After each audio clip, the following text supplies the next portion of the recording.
কৃষ্ণ জয়গুৰু শংকৰ আজি আমি পাটদেঙৰ পৰা উপস্থিত আছোঁ। গোলাঘাট বেতিয়নী ওজা চুকৰ এভাগ ঐতিহাসিক নামঘৰ, যিভাগ ঐতিহাসিক নামঘৰ বৰসবাহৰ লগত আচলতে সংগতি ৰাখি শিশুসকলৰ অভিনীত এভাগ ভাওনা উৎসৰ্গা কৰিছে বেতিয়নী কাকতি গাঁৱৰ প্ৰশান্ত শইকীয়াদেৱে। কিবা তেখেতৰ সৎ অভিষ্টৰ কাৰণে আচলতে এই নাটকভাগ উৎসৰ্গা কৰিছে। খুব এটা সুন্দৰ পৰিৱেশে বিৰাজ কৰিছে। আমাৰ মাজত উপস্থিত আছে আচলতে উদ্যোক্তাসকল। আমি উদ্যোক্তাসকলৰ কিছু নাটকখনৰ সম্পৰ্কে বা গাঁওখনৰ সম্পৰ্কে নামঘৰ ভাগৰ সম্পৰ্কে কিছু কথা আমি জনাৰ প্ৰয়াস কৰিম। মই আজি আহি আছোঁ আমাৰ এজন উদ্যোক্তা, বিশেষ নামঘৰৰ লগত জড়িত থকা এজন উদ্যোগী আৰু এজন শিক্ষক। মই তেখেতৰ বিষয়ে বা এই নাটক ভাগৰ বিষয়ে মই জনাৰ প্ৰয়াস কৰিম। মই নমস্কাৰ জনাইছোঁ। কি ক'ব, আজি যিহেতু এই ওজা চুকৰ নামঘৰ ভাগত আজি যি শিশুসকলে আজি ভাওনা অভিনয় কৰিব, নাটক ভাগৰ নাম কি আছিলে? ৰাৱণৰ মুক্তিযজ্ঞ।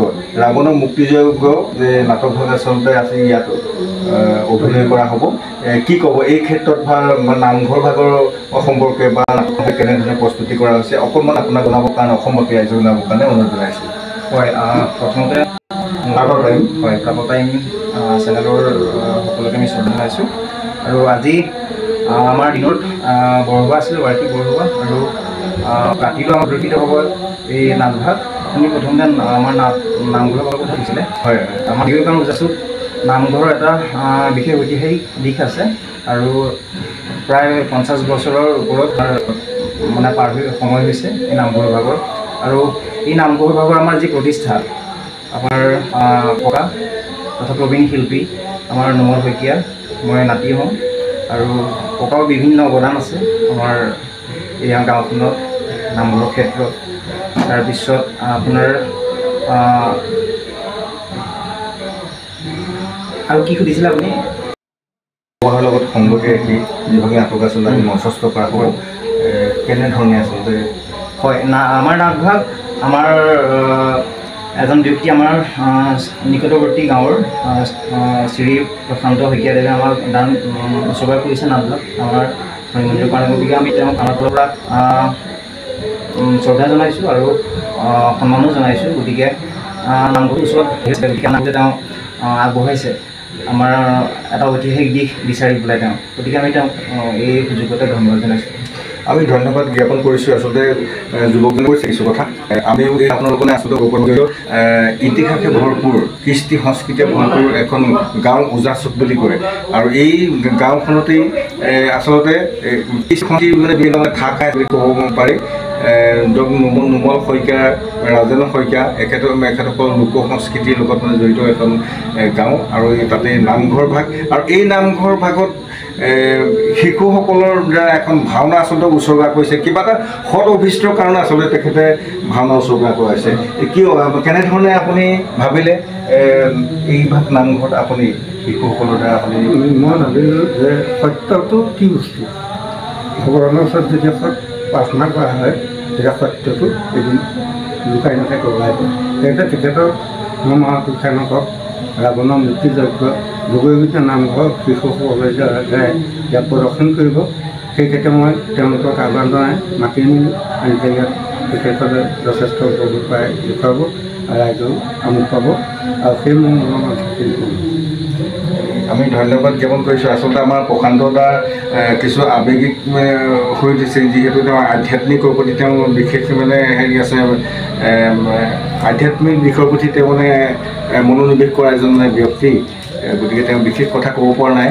গতিকে মই আৰু এজন আমাৰ উদ্যোগী যুৱক আছে, ৰমেন শইকীয়া।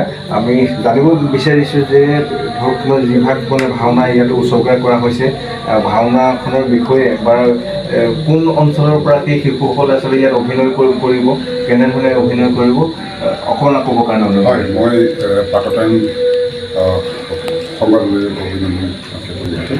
তাৰ এই চেনেলৰ যোগেদি মই সন্দিকৈ ওজা চুকৰ সমূহ ৰাইজকো আমি অশেষ ধন্যবাদ ধৰিছোঁ যে তেওঁলোকে আমাক নামঘৰত আমাৰ এই যিভাগ শিশুসকলৰ দ্বাৰাই পৰা যিভাগ নাম ইয়াত পৰিৱেশন কৰিবলৈ সুবিধাখন দিছে। আৰু তাৰ লগতে আমাৰ ডাটা, এই নামঘৰৰ যি ডাটা, এই প্ৰশান্ত মই ইয়াৰ মই সমূহ কোচগাঁওবাসী হৈ পেলাই তেখেতক মই ধন্যবাদ জনাইছোঁ আন্তৰিক অভিনন্দন। তো আমাৰ এই নাটভাগ আমাৰ সৰু শিশুসকলৰ দ্বাৰাই যোৱা বছৰে এটা সকলো ল'ৰা-ছোৱালী গঠিত কৰি পেলাই এবাৰ নাট আমি মঞ্চস্থ কৰিছিলোঁ, যিভাগ নাম ৰাৱণৰ মুক্তিযজ্ঞ সম্পূৰ্ণ ৰামায়ণৰ কথা।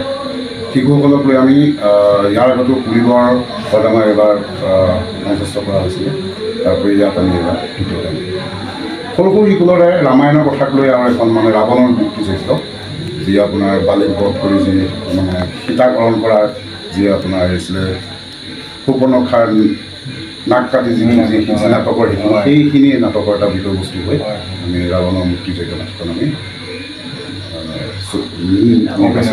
নিৰ্বাচন কৰি আমি ধন্যবাদ জ্ঞাপন কৰিছোঁ।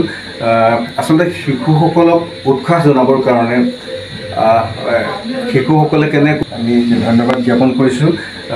আচলতে শিশুসকলক উৎসাহ জনাবৰ কাৰণে শিশুসকলে কেনেকৈ আচলতে অভিনয় দিশত আচলতে কেনেকৈ তেওঁলোকে বিকাশ সাধন কৰিব পৰা হয়, সেই প্ৰতি লক্ষ্য ৰাখি বিশেষ অনুষ্ঠান এখন গাঁৱে কোচগাঁৱৰ পৰা এই নাটকখন ইয়াত আজি মঞ্চস্থ কৰা হ'ব। আমি আশা ৰাখিছোঁ অদূৰ ভৱিষ্যতে এনেধৰণে আচলতে শিশুসকলক আগবঢ়াই নিয়ে নাটক মঞ্চস্থ কৰা হ'ব। আৰু এই যি ওজা চুকৰ নামঘৰ, ঐতিহাসিক নামঘৰ, এই নামঘৰ ভাগো আমি উত্তৰ কামনা কৰিছোঁ আৰু ভক্তিভৰ আমি সেৱা যাচিছোঁ। আৰু ক্ৰমান্বয়ে আমি আচলতে আজি ভাওনা ভাগৰ কিছু দৃশ্যাংশ আমি অসমবাসী ৰাইজক দেখাবলৈ চেষ্টা কৰিম। ধন্যবাদ।